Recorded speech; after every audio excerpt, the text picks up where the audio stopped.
नमस्कार साथियों, फिर हाजिर हुए हैं आपके साथ में नए ज़िलों को लेकर के। तो आज का यह वीडियो मुख्यतः जो हमारे नए ज़िले बने हैं उनसे संबंधित हैं। तो हम चर्चा करेंगे। हमारे साथ में मौजूद हैं पन्ना राम जी, जो फर्स्ट ग्रेड सेलेक्टेड हैं और लैब असिस्टेंट जियोग्राफी से सेलेक्टेड है, और मैं BLUD लैब असिस्टेंट साइंस से सेलेक्टेड हूँ।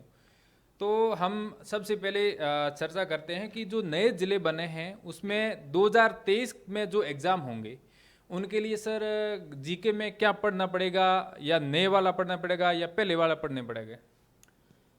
बिल्कुल सही बात है। आज माननीय मुख्यमंत्री जी नए ज़िलों की घोषणा की, जिसमें 19 नए ज़िले और टोटल मिला के 50 ज़िले अब हुए हैं। तो जो 2023 का एग्ज़ाम है ना सर, उसमें जो एस्पिरेंट है उनके लिए मेरे हिसाब से ज़्यादा कोई चेंज होने वाला है नहीं।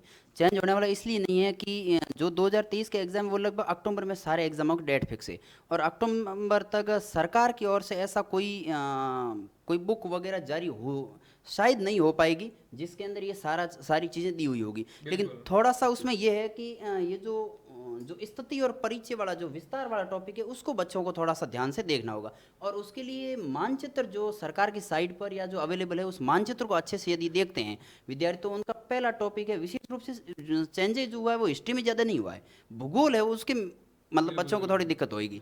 तो हाँ। ये स्थिति और विस्तार बच्चे आराम से कर लेंगे तो लगभग ये टॉपिक उनके क्लियर हो जाएगा। तो सर 2024 में जो एग्ज़ाम होंगे उनके लिए क्या नई वाली किताबें पढ़नी पड़ेगी, या ये अभी चल रहा है वर्तमान में वही चल जाएगा? देखो 2024 में जो एग्ज़ाम हो गए उनके लिए अपन एक आइडिया लगा सकते हैं, ये हम्म। कि नए वाली किताबें तो काम आएगी नहीं, ये तो श्योर है। बिल्कुल। श्योर इसलिए है कि इसमें अब सारा, जैसे कोई बच्चा कोई मान लो अफवाह तंत्र पढ़ेगा, तो यस। अफवाह तंत्र पढ़ेगा तो उसमें कौन कौन से पहले जिले शामिल थे अब चेंज हो गए, तो बच्चे के लिए दिक्कत पैदा होगी। बिल्कुल तो बिल्कुल। इसके लिए मुझे ये लग रहा है कि 2024 तक सरकार भी ये कोशिश करेगी, और हिंदी ग्रंथ अकादमी जो अपनी ऑथेंटिक संस्थान है वो ये कोशिश करेगी कि भूगोल और हिस्ट्री में विशेष रूप से कला और संस्कृति के संदर्भ में परिवर्तन होगा, बाकी होगा नहीं।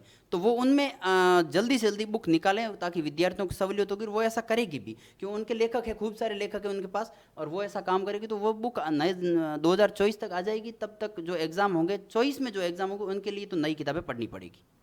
तो सर ये चॉइस में कब तक आ सकती है, या अभी से अपन आइडिया लगाएं कि ये जो हिंदी ग्रंथ अकादमी की जो किताबें हैं या फिर राजस्थान बोर्ड की जो किताबें हैं जो स्कूलों के अंदर चलती हैं, वो कब तक लॉन्च हो सकती हैं या कब तक आ सकती हैं, ताकि विद्यार्थी हैं उनके कन्फ्यूजन दूर हो जाए? इसमें ऐसा है कि जो हिंदी ग्रंथ अकादमी है उसके जुड़े हुए लोग हैं बहुत बुद्धिजीवी है, और हाँ। वो ज़्यादातर जो एग्ज़ाम वगैरह पेपर पैटर्न वगैरह पेपर बनाते हैं उनमें ज़्यादातर वही लोग शामिल होते हैं। तो उनके दिमाग में अपन से भी ज़्यादा दुविधा उनके लोग मतलब उनके दिमाग में है कि बच्चों के सामने ये दुविधा पैदा हो गई है। तो वो कोशिश करेंगे कि 4 से 6 महीने 5 महीने के अंदर 2024 के फरवरी मार्च तक ये सिलेबस नई बुक है वो आ जाएगी, और स्कूलों के अंदर जो नई बुक्स आएगी, जो नया सेशन शुरू होगा जून तक, तब तक तो स्कूलों के अंदर जो कला संस्कृति की ज्योग्राफी वो बुक है वो भी चेंज होके आ जाएगी तब तक के लिए।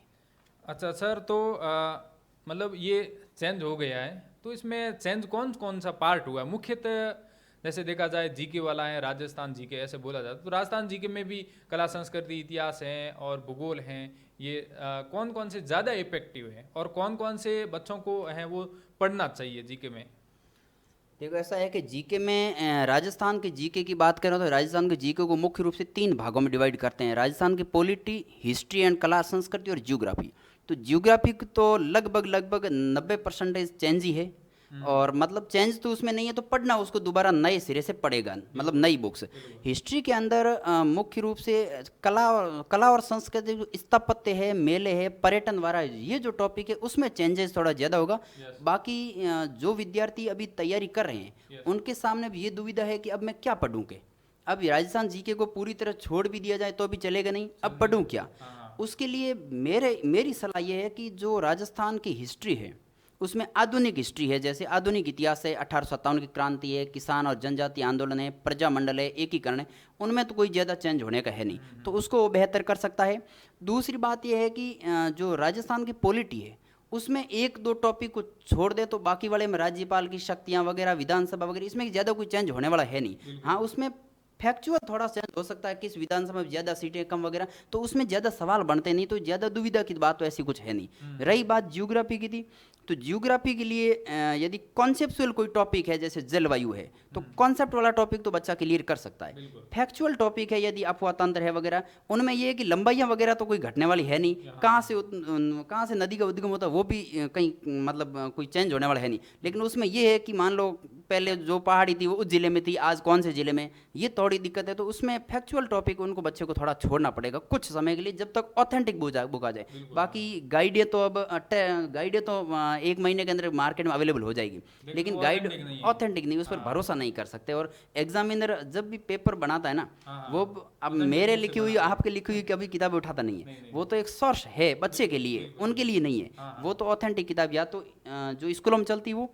या हिंदी ग्रंथ अकादमी में जो चलती है वो किताब उठा सकता है। तो तब तक के लिए थोड़ा वेट करना होगा मेरे अनुसार। तो मान लो अभी तो टाइम काफ़ी लगेगा, मान लो ऐसे माना जाए, लेकिन तब तक बच्चा क्या कर सकता है जीके में, जैसे नया कुछ थोड़ा बहुत पढ़ना चाहे ना, तो ये अभी तो जिले लॉन्च हुए हैं, मानचित्र को वगैरह, ऐसा क्या क्या पढ़ सकता है?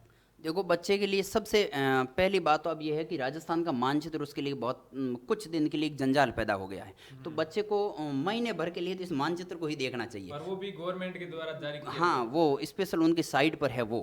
और उसमें कौन सा जिला किस संभाग में है, कहाँ है, और इस मानचित्र तो लिस्ट आज जारी हो गई। हाँ, वो तो पढ़नी है। उनकी तो आज पीडीएफ जो प्रेस नोट जारी हुआ है उसमें सारी चीज़ें दे रखी है। तो बच्चा 1 मिनट के लिए मानचित्र को देख के निकाल सकता है कि ये जिला यहाँ से है, और वो सेल्फ मेहनत करे तो कई टॉपिकों को क्लियर कर सकता है। मानचित्र को देख के कौन सी नदी कहाँ से निकलती है वो निकाल सकता है, ये नदी यहाँ से इस जिले में नया जुड़ा है, इतना ही। जनरल जी के क्लियर। और मानचित्र को बहुत अच्छे से उसको तैयार करना पड़ेगा, क्योंकि अब सारा चीज अंदर से चेंज हो गई है। मानचित्र उसको देखना पड़ेगा। भूगोल के अंदर वो मानचित्र ही देखें, सारा काम उससे हो जाएगा। बाकी जलवायु को कॉन्सेप्ट हो गई तो कोई चेंज होने वाला है नहीं, ठीक है। तो मानचित्र को देख के वो आइडिया लगा सकता है फलानी चीज फलाने एरिया के अंदर है। तो मानचित्र भूगोल के अंदर महत्वपूर्ण, उनको देखें तब तक के लिए।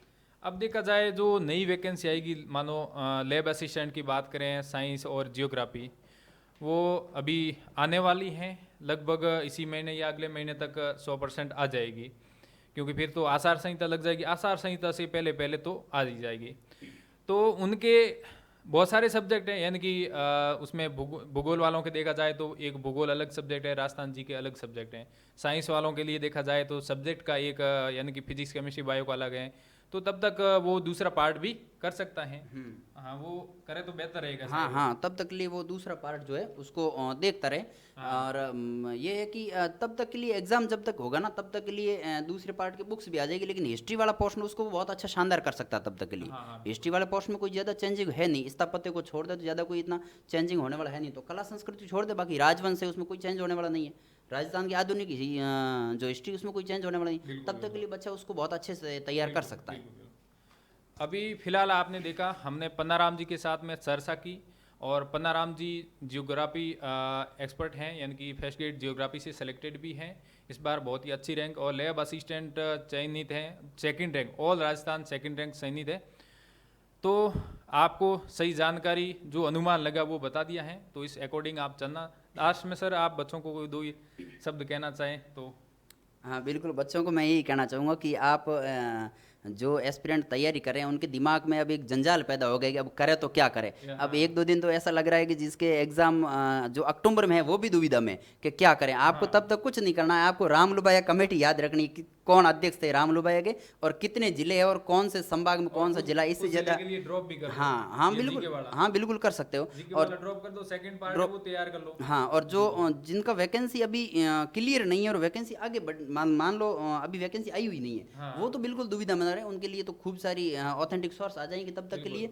और मतलब मेन बात ये है कि दिमाग में दुविधा है उनको दूर रखें। मेरा तो कहना बच्चों से यही है कि दुविधा को आप ना पालें ज़्यादा, और अपनी तैयारी जो है, जो सब्जेक्ट प्रभावित ज़्यादा हो रहा है उसको छोड़ के बाकी वाला सब्जेक्ट खूब सारे आपको उन पर आप ध्यान दें तब तक के लिए। हाँ बिल्कुल। तो धन्यवाद, आप सभी का सहयोग रहा। इस वीडियो को ज़्यादा से ज़्यादा शेयर करना। थैंक यू, जय हिंद।